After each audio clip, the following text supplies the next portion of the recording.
Do I think these new Age of Sigma Chaos Dwarfs are any good? You're about to find out. Hey everyone, welcome back to Anvil of Doom Miniatures. My name is Deets and I hope you've all been well, and today we're finally getting down to business and we're going to talk about these new Age of Sigma Chorfs. Now I've been wanting to make this video ever since these new Chorfs were released, but I've kind of held back just to take some time to process my thoughts and feelings because Chaos Dwarfs do mean a lot to me. They're probably my favorite thing in all of Warhammer. So let's cut to the chase and answer the big question straight up. And do I like these new Chorfs? Well, kinda. Yes and no. There are certain things I like and there are certain things I really dislike about these miniatures, but as we get into this video I will talk about my reasons why I like things and why I dislike some things, so stick around. Now before we get into the nitty gritty of my opinions, I just want to say first up that if you like these new Helsmiths of Hashut, I'm really happy for you. I like certain things about them as well and I can see why they are so popular right now. Everything in life is subjective and it's really great when people like different sorts of things. I don't want to yuck your yum, and at the end of the day my opinion literally means nothing, so take everything I say with a grain of salt. Let's say hypothetically I was a big dog and GW cared about my opinion and asked me how I wanted these new Chorfs to look. I would whip out this bad boy. And you might be wondering what this miniature is, and this is the 2011 Games Day miniature by Forge World and is one of the rare examples of a Chaos Dwarf that came out in the 2000s. So let's paint this guy up and chat about some Chorfs. Now as we all know, the Chaos Dwarfs have a bit of a spotty history as they originally started out in the early days of Warhammer Fantasy and didn't get their big hat Babylonian inspired look until around 4th edition of Warhammer. And unfortunately they weren't that popular, so they kind of faded out of existence. But they never truly disappeared, as there are plenty of devout Chaos Dwarf fans out there that are keeping the flames of Hashut alive and hoping that one day they would eventually make a return to the setting. Little did we know that the old world will be absolutely destroyed and the new fantasy title from Games Workshop, Age of Sigma, would be the place that these guys would return to. Now if you've watched this channel, you'll know that I'm not a mega fan of Age of Sigma. I don't really find the high fantasy aesthetic that interesting, and also I feel like GW's attempts to steer away from the classic fantasy tropes to make the setting purely theirs has watered down what makes Warhammer Fantasy great. But that's a whole video for another time and let's not go down that rabbit hole today. But regardless of all that, I do think that there have been some amazing miniatures created for Age of Sigma, particularly their Undead and Skaven ranges, and some of their warbands really tickle my fancy. So when the rumors of new Chaos Dwarfs were floating around, I did have some hope that these new minis would be pretty damn good and maybe I could use some to fill out my growing Chaos Dwarf army. On the day of the Chorf reveal, which was the big summer reveal show, I was sitting by my phone eagerly waiting for some of those super stylish Warhammer posts to start dropping, and as they trickled out and we got our first look at these dudes, I was waiting for something to wow me, but unfortunately that feeling never came. To be honest, I was a little bit more excited about the look of the new Tomb Kings minis, and I don't even collect Tomb Kings. Maybe my expectations were too high and I probably should have tempered them a little bit, but this was something I was really looking forward to because getting new Chorfs from GW doesn't happen every day, unlike other things like Space Marines. But anyway, I was just kind of like, yeah, cool, and then I went on with my day. I wasn't mad, sad, or disappointed. I was just kind of like, yeah, okay, we have new minis.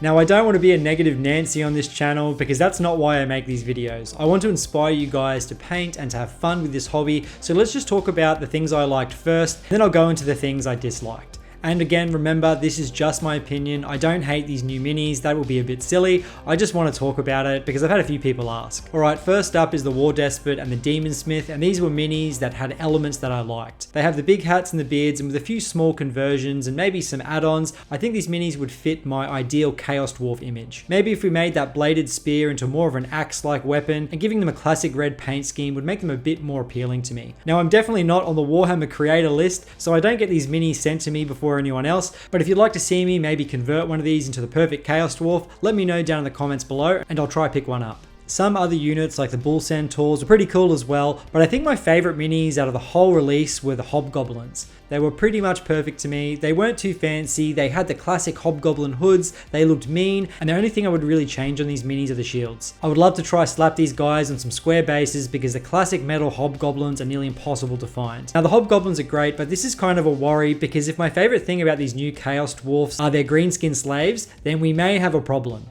We're about halfway through, guys, and if you're enjoying this video, make sure you slap the like button and maybe subscribe to the channel to stay up to date with all my latest videos. Also, if you're after some sweet merch, make sure you check out the Anvil of Doom collection on Electric Witch's website. We have a bunch of shirts, shorts, and even hoodies up there for all your clothing needs. And this graphic was designed and illustrated by myself, so make sure you check it out after this video. I'd really appreciate the support. Anyway, let's get back into it. Now, there are a few other elements that I liked on these miniatures, but as this video can't go on forever, I'll quickly go through the things that I didn't really like. And just remember, this is my silly opinion and it doesn't matter. These are just plastic little playing pieces after all. So the one thing that initially took me back and made me scratch my head a little bit was the overall paint scheme of the army. The purple and browns really muted the overall look of this army, and as you'll see here with my Chaos Dwarf, I'm going for a classic red and blue look based on 4th edition Chorfs, and to be honest with you, I think there was no real reason to run away from these colors. It's kind of ingrained in their aesthetic, and it would have been nice to see a more modern take on these colors. But obviously in saying that, it's just a coat of paint and it could all easily be changed. Now, some of these minis did have the big hats we all know and love, but what makes these big hats so special is the iconic Babylonian look. But unfortunately, some of these hats to me had this weird T shape and had one big plate of armor on the front. I don't really know, I'm babbling on here, but maybe make them a little less shiny and a little more chaos-like. You definitely can't go wrong by slapping on a few skulls here and there. Okay, now I know some people out there won't agree with me on this next one, but one of my biggest disappointments was unfortunately the big Taurus model. I just couldn't vibe with the whole Art Deco-like look. It's not really for me, but I can definitely understand why some people may like it. I want my Chaos Dwarfs to be riding huge, wild, chaos mutated, living, breathing beasts that aren't machines imitating actual fantasy animals. I definitely think this thing would struggle to take flight, and I know the Chorfs are great for mixing magic with machines, but this might just be one step too far for me. And if this is what the Taurus looks like, then I'm really worried about the eventual and inevitable release of the Lamassu. I don't think a sharp steel-like Lamassu statue will cut it for me. I want that thing to be a big sentient beast that is one bad decision away from turning on its sorcerer. Now, there are a few more things that didn't win me over, but we'll leave it here. Like I said, I don't want to be negative. I actually find it really annoying doing this, but one thing I have had to come to grips with about this release as well is that it's not for the old world, which is definitely a bit more of a classic fantasy setting, and it is made for the Age of Sigmar universe setting that doesn't have those limits on how crazy they can push the fantasy envelope.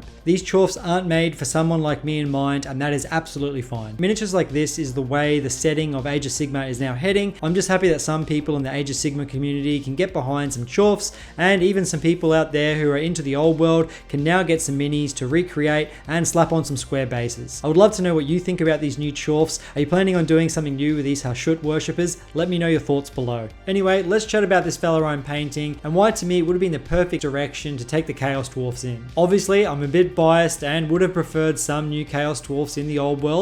A boy can dream. To me, this mini really captures what I think a modernized version of these guys should look like. He has a weird hat, a beard, a battle damaged axe, this kind of sharp armor that's less smoothed out, and of course he has a very mean expression. He actually looks like he's being fueled by chaos, which I think is probably the best way to go in, especially if it has chaos in the name. You can instantly look at this mini and know that in fact it is actually a Warhammer Chaos Dwarf. Now, this is pure speculation, but I feel like this mini may have been an experiment or a trial sculpt on how a Chaos Dwarf refresh would have looked back when Warhammer Fantasy was still being supported, and as Warhammer was floundering back in the 2010s, this idea may have been scrapped and they just handed this beauty out at the 2011 Games Day instead. I feel like if I was there in 2011 and I got my hands on this thing, I would have been convinced that more were on the way. But anyway, I would have loved to see what a whole refreshed range of Games Workshop Chaos Dwarfs would have looked like for 7th or 8th edition Warhammer. I feel like if it would have happened, it would have made life a bit easier to get my mitts on some more Chorfs. But in recent years, we have been blessed with some great proxies out there, and very soon I'll be painting up some of my favorites for the channel. Now, as you can obviously see, I'm painting this guy in some classic bright Chorf colors with a goblin green base today, because I want him to fit in with my current Chorf army project, which has a bunch of original 4th edition sculpts with bold and easy to read colors. But if I were to have a bit more of a modern looking army, I probably would have painted the parts where you see blue to be leathers instead, and give him a classic brown old world base with some tufts here and there. Now, what's funny about this miniature as well is that it was actually a wedding gift from earlier this year from my good mate Stu, and to me it was probably my favorite of all the wedding gifts I received. You may be surprised to hear this, but it wasn't my misso's favorite present. She has no taste. And that's pretty much it. Here it is. Here is my Forge World Chaos Dwarf.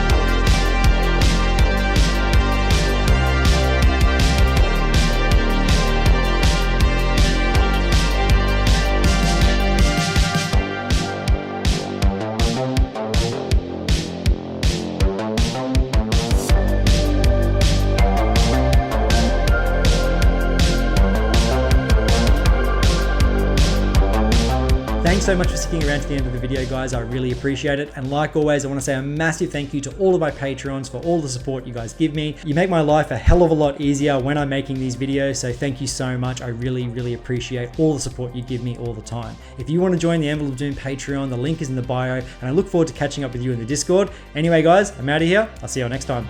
Cheers.